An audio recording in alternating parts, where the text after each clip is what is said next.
Mama, Idato, Mama Julia, we welcome you to your own diocese. As far as we're concerned, you're only ambassador to Idato. You belong here.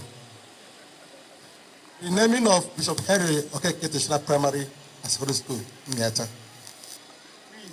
On behalf of the people of Diocese of Mbamili, God, we wish to name our school in Miata to be named as Bishop Henry Okeke International Primary and Secondary School, Miata.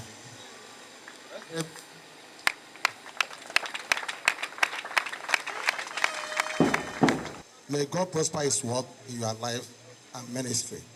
Yours is service and help Bible diocese. Thank you, my Lord.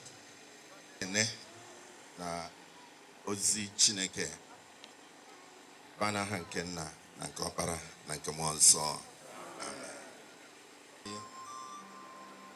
Aha ezinụlọ nke Idato Diocese Anglican Communion n'obi ọma niile na n'obi ọcha obi sarambara eziokwu ịbata na Mbamili ọzọ n'ụbọchị taa bụrụ anyị ihe ọṅụ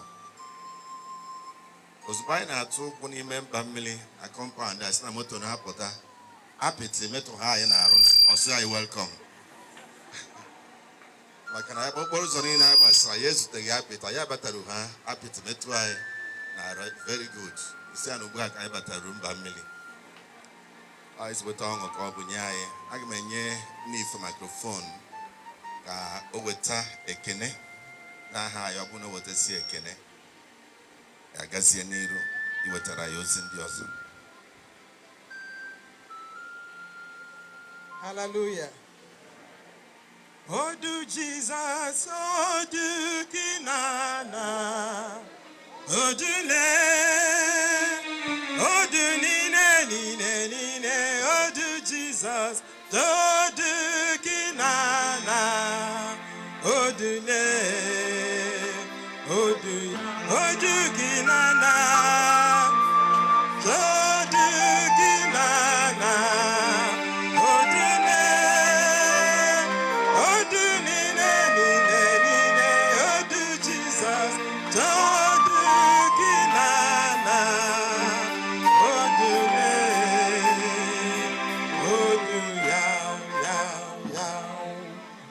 Hallelujah. My Lord, the Bishop of Mbamili Diocese and the Bishop's wife, the Lord Chancellor of Mbamili Diocese, my Lord, the Bishop of Idato and my own husband, all other protocols duly observed. Amaghị m ihe m ga-ekwukwa o adịkwa ama ka ewere microphone nye m. Mana ama m na Bishop na-eche na ọ ga-adịrịrị mma dịka nne ife Mbamili. Aka m na-aza nne ife ruo taa. Hallelujah. Mgbe anyị gara Idato, ịma na ọ bụ nne ihe ka ndị Imo steeti kwesịrị na-ekwu. Mana mgbe anyị jụrụ ha gịnị ka ha chọrọ ka nwunye Bishop ha na-aza, ha sị ya gaa n'iru zaa nne ife. Nsị na ọ dị mkpa na ọ ga-abụ nne ife maka na onye juzie kedu ihe o ji bụrụ nne ife and not nne ihe, agwa ya the origin of nne ife. Maka na Mbamili nyere m nne ife. Onye nwe anyị nara ekele n'aha Jizọs. Ọ bụ ihe ọṅụ ịbịakwa ọzọ n'ụbọchị taa ịhụ iru unu niile n'isonye n'arọ nke 15 nke Diocese nke Mbamili.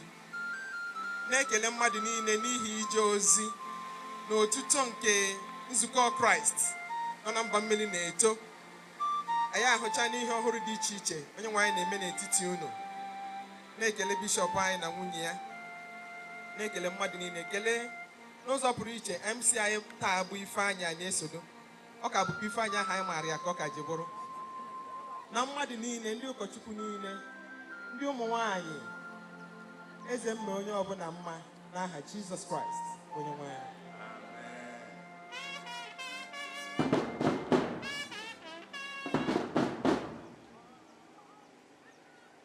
Praise the Lord. Thank you very much. I'm not Bishop of Mbamili Diocese, the Rt Rev Henry.